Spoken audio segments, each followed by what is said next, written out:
Hello my YouTube family, কেমন আছো তোমরা সবাই? আর আবার আমার চ্যানেলে তোমাদেরকে অনেক স্বাগত। আর অনেক দিন পর আবার একটা বড় ব্লগ, আর অবশ্যই ট্রাভেল ব্লগ।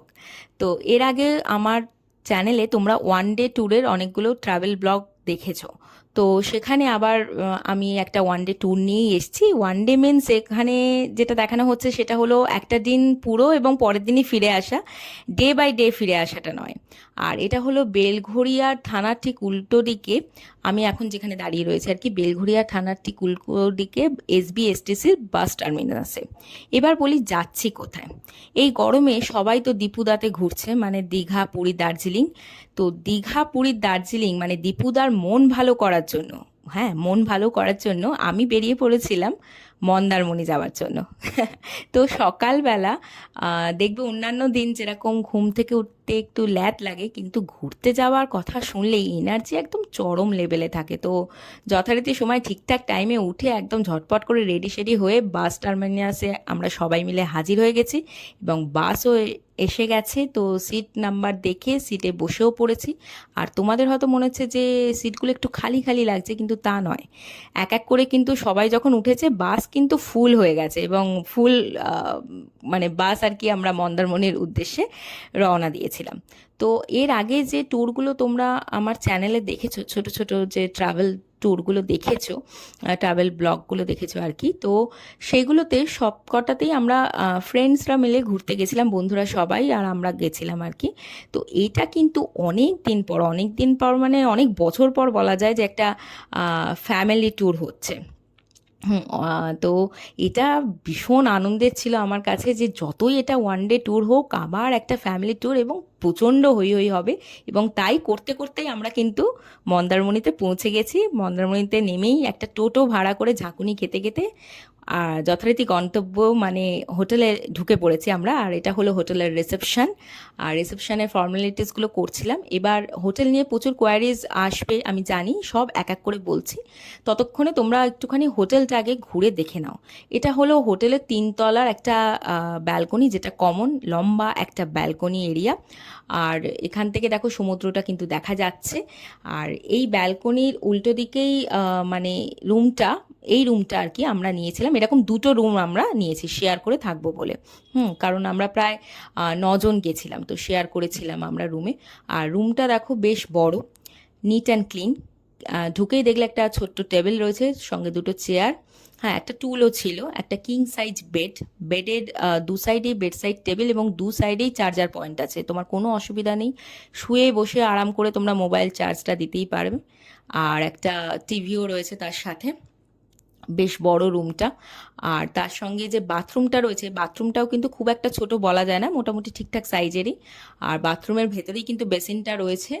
আর বাথরুমটাও কিন্তু বেশ নিট অ্যান্ড ক্লিন, এবং বেশ সুন্দর লাগছিল, যে ডিজাইনটা করা ছিল বেশ সুন্দর লাগছিল। সঙ্গে লিকুইড সোপ। আর বেসিনের ওপরেই একটা ছোট্ট মিরর রয়েছে, মিররে যাকে দেখতে পেলে সেটাই হলাম বিধ্বস্ত আমি। গরমে খুব নাজেহাল অবস্থা আর কি গিয়েই। আর এখানে দেখো যে কিটগুলো দিয়েছে, তার মধ্যে তোমার দুটো ব্রাশ ছিল, যেটা কলগেটের। জেনারেলি হোটেলে আমরা দেখে অভ্যস্ত যে সাদা কালারের যেরকম কমন একটু ব্রাশগুলো হয়, মানে লোকাল আর কি, সেরকমই দেয়। তো এখানে দেখলাম ব্র্যান্ডেড ব্রাশ ছিল, তার সঙ্গে একটা কোলগেটের পেস্টও ছিল, আর ছিল একটা ছোট্ট লাক্সের সাবান।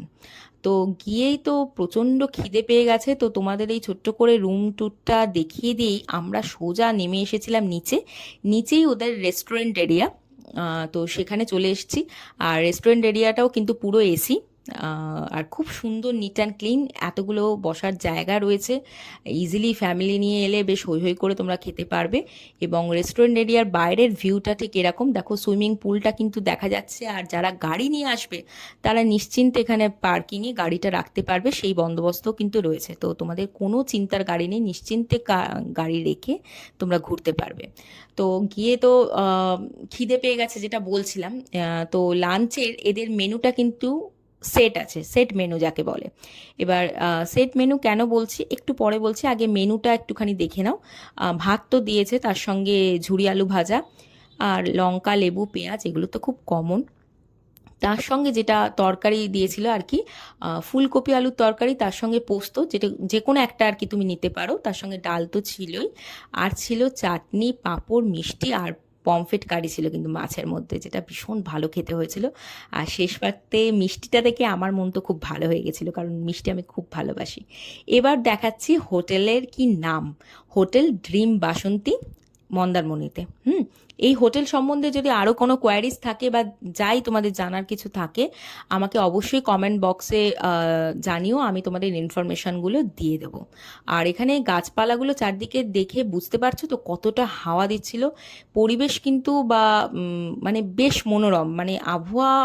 এখানে আমি ওয়েদারে একটু টেম্পারেচারটা দেখছিলাম মোবাইলে, যে টেম্পারেচার কত, বিশ্বাস করো 32-33 এরকমই দেখিয়েছে। হ্যাঁ, যেখানে কলকাতাতে এখন 41-42 ডিগ্রি গরম চলছে। আর এখানে সুইমিং পুল এরিয়ার সঙ্গে যে আন্ডার কনস্ট্রাকশন বিল্ডিংটা তোমরা দেখতে পাচ্ছ, এটাও কিন্তু ড্রিম বাসন্তীরই। এরা বলছে এটা পরের মাসে চালু হয়ে যাবে, তো বিশাল বড় একটা প্রপার্টি কিন্তু। এবার হোটেলের একটু ডিটেলসটা বলি, এদের কিন্তু পার হেড রেন্ট ছিল 1,500 টাকা। যেখানে কিন্তু থাকা খাওয়া দুটোই ইনক্লুডিং, আবার বলছি থাকা খাওয়া দুটো নিয়েই কিন্তু পার হেড 1,500। হুম তো সেটা আর কি, ওই জন্যই আমি তোমাদের কথায় কথায় বলছিলাম যে সেট মেনু, মেনু কিন্তু ওরাই তোমাকে সেট করে দেবে, সেটা সকালের টিফিনেরই হোক আর রাতের ডিনারেরই হোক। হ্যাঁ, তুমি একটু অদল বদল করতে পারো, যেমন অদল বদল কি করা হয়েছে সেটা তোমরা আস্তে আস্তে দেখতে থাকো, ব্লগটা জানতে পারবে। আর তোমরা যদি একটু কথা বলে আসো, ঠিক করে আগে থেকে কথা বলে আসো, তাহলে কিন্তু এই রেন্টটা একটু কমতেও পারে। হ্যাঁ, আমি তোমাদের এটা চুপি চুপি বলে দিলাম আর কি, তোমরা একটু কথা বলে এসো, একটু কনভিন্স করলে এটা কিন্তু কমেও যাবে। আর এই ড্রিম বাসন্তী থেকে সি বিচটা কিন্তু বেশ কাছে, 1 মিনিটের, জাস্ট 1 মিনিটের ডিস্টেন্স। আর এই যে সোজা রাস্তাটা ধরে আমরা যাচ্ছি না, এইটা যেখানে শেষ, ওই শেষটাও কিন্তু দেখা যাচ্ছে, সেখানে গিয়েই সমুদ্র। আর এই দেখো আমরা সমুদ্রতে পৌঁছে গেছি। সমুদ্রর বিচটাতে কয়েকটা সিঁড়ি দিয়ে স্টেপ করা আছে, নেমে গেলেই তোমার মানে জল পায়ে এসে ঠেকবে। ভীষণ সুন্দর লাগছিল, খুব হাওয়া দিচ্ছিল। আর সন্ধেবেলা এরা কিন্তু আমাদের চিকেন পকোড়া দিয়েছিল স্ন্যাক্সে, যেটা আমরা বেশ এনজয় করে খেয়েছি, সেটা তোমাদের দেখাতে পারছি না কারণ অলরেডি খাওয়া হয়ে গেছিল আর কি। আচ্ছা, সি বিচের একটা টুইস্ট আছে কিন্তু, সেটাও তোমরা দেখতে থাকো, জানতে পারবে, পরে বলছি। আচ্ছা, যাই হোক, এবার সন্ধেবেলা আমরা সি বিচ এরিয়াটায় ঘুরে অনেকক্ষণ বেশ বসে গল্প টল্প করে ভাবলাম যতই ওয়ান ডে ট্যুর হোক না কেন, একটু মার্কেট এরিয়াটা ঘুরে না এলে কেমন লাগে না বলো।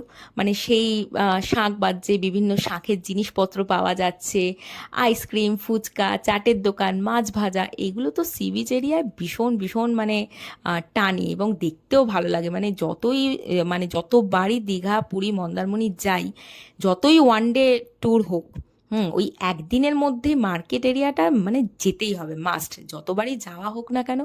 এই দোকানগুলো বা এই মার্কেট এরিয়াটা কিন্তু একটা আলাদাভাবেই আমাদের টানে। মানে খুব ভালো লাগে, মানে এই দোকানগুলো থেকে নিজেদের জন্য কিছু কিনতে বলো আর সবার জন্য কিনতে বলো, ভীষণ ভীষণ ভালো লাগে। তো আমরা যথারীতি হাঁটতে হাঁটতেই চলে গেছিলাম। তুমি ওখান থেকেই কিন্তু ড্রিম বাসন্তীর সামনে থেকেই কিন্তু একটু এগোলেই টোটো বা অটো পেয়ে যাবে, ইজিলি পেয়ে যাবে। কিন্তু আমরা যেহেতু ফ্যামিলি নিয়ে গেছি এবং ফ্যামিলি সবাই মিলে গল্প করতে করতে, হই হই করতে করতে হেঁটে যাওয়ার মজাটাই আলাদা, তাই আমরা কিন্তু কোনো টোটো বা অটো নিইনি, আমরা একেবারেই পায়ে হেঁটে পৌঁছে গেছিলাম মার্কেট এরিয়াতে। তো মার্কেট এরিয়াতে গিয়েই তো যথারীতি দোকানগুলো দেখতে দেখতে, ঘুরতে ঘুরতে এই মাছের দোকানগুলোতে এসে দাঁড়িয়েছি, মানে স্ন্যাক্স খেয়ে এসেছি, তাও মনে হচ্ছিল এই সি বিচ এরিয়ায় এই মাছ ভাজাগুলো একটু খেতে ইচ্ছা করছে। তো প্রত্যেকেই এখানে তোমাকে বলবে যে সবার দোকানের মাছগুলোই বেশ ফ্রেশ। তো আমরা এইরকম কয়েকটা দোকান ঘুরে একটা দোকানে গিয়ে অবশেষে দাঁড়ালাম, এবং মাছ ভাজা হিসাবে নিয়েছিলাম আমুদি মাছ ভাজা। আর এখানে দেখো একজন কিন্তু মাছ শুঁকেই বলে দিচ্ছে মাছটা ফ্রেশ আছে কিনা। যাই হোক, আমুদি মাছ ভাজা, কাঁকড়া নেওয়া হয়েছিল, আর নেওয়া হয়েছিল অক্টোপাস, যেটা লাইফে প্রথম মানে আমি দেখলাম। দেখলাম মিন্স খেতে দেখলাম আর কি, আর কারণ আমাদের খাওয়া হয়নি। যদিও আমি খাইনি, কারণ আমি হাইলি অ্যালার্জেটিক, তো সেই রিস্কটা আর আমি নিইনি এখানে এসে, যে একদিনের জন্য ঘুরতে এসে থাক বাবা দরকার নেই। তো আমি এখানে পাপড়ি চাটটাই বেছে নিয়েছি। উঠেই দেখলাম যে পাপড়ি চাটের দোকান ছিল, তো ওখান থেকে পাপড়ি চাটটাই নিয়েছি। তারপর হোটেলে ব্যাক করে, যেহেতু আমরা সকালবেলার দিকে পুলে নাবিনি, তো সন্ধেবেলায় দেখো যে যার মতো করে পুলে নেমে পড়েছে সবাই, কেউ সাঁতার প্র্যাকটিস করছে, কেউ নিজেদের মতো করে এনজয় করছে। তো আমি এটা একটু শ্যুট করে বারান্দায় গিয়ে দাঁড়াতেই দেখলাম আর একজন এসে হাজির। এই হাইটা বোধহয় তোমাদেরকেই করলো, তো তোমরাও একটু হাই বলে দাও। যাই হোক, এখানে বারান্দাটা থেকে ভিউটা সন্ধেবেলায় ঠিক কীরকম লাগছিল। আর একটা কথা বলে রাখি, এদের যে পুলটা রয়েছে সেটা কিন্তু রাত্রি 9:30 অবধি প্রায় খোলা থাকে। পুল ওপেন থাকে, তো তোমরা ইজিলি ঘুরে টুরে এসে পুলে বেশ লাফিয়ে ঝাঁপিয়ে স্নান করতে পারো, আনন্দ করতে পারো, কোনো অসুবিধা নেই। এবার রাত্রিবেলার যে সেট মেনুটা ছিল সেটা তোমাদের দেখাচ্ছি। এই যে রাইস উইথ চিলি চিকেন ছিল, ভীষণ টেস্টি ছিল, বিশ্বাস করো। সকালবেলার রান্নাগুলো প্রত্যেকটা খুব খুব ভালো ছিল, রাত্রিবেলাতেও তাই। এবার যেটা বলছিলাম যে তোমরা চাইলে একটু মেনু চেঞ্জ করে নিতে পারো। এখানে রাতে খেয়াল করে দেখো যে আমাদের একজন কিন্তু মানে এটা আমার দিদিভাই হয়, দিদিভাই কিন্তু রুটি আর চিকেন কষা নিয়েছিল, যেহেতু সে রাইস আর চিলি চিকেনটা খাবে না বলে। তো তোমরা যদি একটু আগে থেকে বলে দাও, তাহলে সেই রাইস আর চিলি চিকেন মানে পার হেড যেটা ধরা হয়েছে সেখানে চেঞ্জ করে এরা এটাকে ঢুকিয়ে দেবে, সেটা একটু আগে থেকে বলতে হবে তোমাদের। তো খাওয়া দাওয়া কমপ্লিট করে এখন যেটা দেখছো সেটা হলো পরের দিন সকাল। আর বেশি কিন্তু বেলা হয়নি, কিন্তু রোদের তাপটা দেখে বা চারদিকের এই পরিবেশটা দেখে তোমাদের মনে হচ্ছে যে বেশ বেলা হয়ে গেছে, কিন্তু তা নয়। আর সমুদ্রটা দেখো সকালবেলা কি সুন্দর দেখতে লাগছিল। আর হাওয়া দিচ্ছিল তো প্রচণ্ড, মানে দুদিনই থাকলাম, দুদিনই মানে প্রচণ্ড হাওয়া, কি বলবো তোমাদের। আর গরম তো সেরকম গায়েই লাগেনি, টেম্পারেচার তো আগেই বলে দিলাম। তো যাই হোক, এরকম করতে করতে আমাদের ব্রেকফাস্টের ডাক এসে গেছিলো, তো আমরা ভাবলাম না, ব্রেকফাস্টের ডাকটাকে আমরা ঘরেই ডেকে নিই। তো ঘরেই সেটাকে আনিয়ে নিয়েছিলাম। আর এই সকালবেলা সেট মেনু যেটা ছিল, যেটা আমরা প্রথম দিন তো যখন পৌঁছেছি তখন তো লাঞ্চ টাইম, তো পরের দিনে দেখলাম যে ব্রেকফাস্টের সেট মেনু ছিল পুরি আর সবজি, মানে লুচি বলা, যেটা পুরি নয়, লুচি আর সবজি, তার সঙ্গে একটা করে ডিম সেদ্ধ। আর যে লুচি বা সবজি খাবে না তার জন্য ব্রেড বাটার আর জ্যাম তো ছিলই, তার সঙ্গে একটা অমলেট। এবার দুপুরবেলার খাওয়া দাওয়াটা করে আমাদের বাস ছিল, তো আমরা খুব তাড়াতাড়ি লাঞ্চটা সেরে নিয়েছিলাম। লাঞ্চটা ওরা দিয়েছিল একই লাঞ্চ, একই মেনু, শুধু পমফ্রেটের জায়গায় পরের দিন আমাদের কাতলা কারি দেওয়া হয়েছিল। এইবার সকালবেলা বীচটা কিরম দেখতে লাগে সেই জন্য ভাবলাম একবার দেখেই যাই, চলেই যখন যাচ্ছি সমুদ্রটা একবার দেখে যাই লাস্ট। তো সেই জন্য বেরিয়ে পড়েছি। তো বেরিয়ে এসে দেখছি যে সমুদ্র কতটা দূরে সরে গেছে তোমরা দেখো। হ্যাঁ, সন্ধেবেলায় যেটা কিন্তু একেবারে বোঝা যায়নি, সকালবেলা এসে দেখছি যে সমুদ্র বেশ অনেকটা দূরে চলে গেছে। কিন্তু বিচটা দেখো কতটা পরিষ্কার, কতটা নিট অ্যান্ড ক্লিন, এবং কোনো পাথর টাথর নেই। সুতরাং বয়স্ক কাউকে নিয়ে এলে কোনো অসুবিধা হবে না তোমাদের। তোমরা নিশ্চিন্তে ড্রিম বাসন্তী থেকে 1 মিনিটের ডিস্টেন্সে এই বিচটা খুব এনজয় করবে, আমি এটা বলতেই পারি। তো এখন যে ভিউটা দেখছো সেটা বাসে আমরা উঠে পড়েছি, বাড়ির দিকে রওনা দিচ্ছি। মনটা একটু খারাপ লাগছিল, কোথা দিয়ে সময় কেটে গেল সেটা সত্যি বুঝতে পারিনি। দেখতে দেখতে হই হই করতে করতে একটা দিন কিন্তু কেটে গেল। আর তোমরাও কিন্তু আমার সঙ্গে ঘুরে ফেললে মন্দারমণি একদিনেই। হ্যাঁ, আর হোটেল সম্বন্ধে ইনফরমেশন থাকলে কিন্তু আমাকে জানিও, আর সাবস্ক্রাইব করতে ভুলো না। টাটা।